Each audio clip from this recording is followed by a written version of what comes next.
Mama, pengin pera. Bibili lang po akong lapis. Sige anak, bumili ka ng lapis. Basta bibili mo lapis, ay lapis Pandayan. Dahil ang lapis Pandayan ay maaasahan. Basta bumili ka sa Cubao, ha?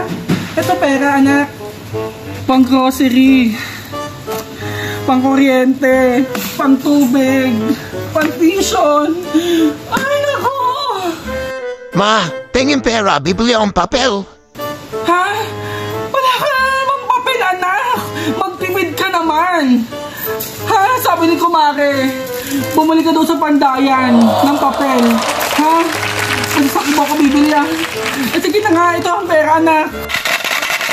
Kaya ko bibili ko sa inyo? Mari, ano na? Wala pa ba? Ako pabinggo na ako.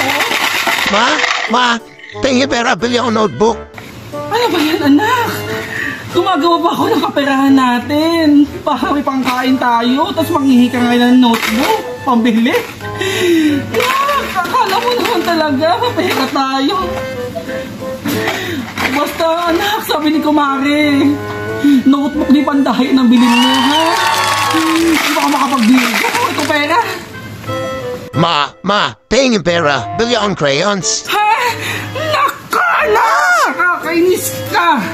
Eto, sabi ni Kumare, ha? Pandayan kayo sa bilin mo. Sa Pandayan Cubao ka bumili, ha? Ha? Ito pera. Mama, may sugat ako. Ay naku, isa ka pa anak. Hindi ko na alam gagawin ko sa anak ko. Sa kapatid mo. Naku, naglaban na ako.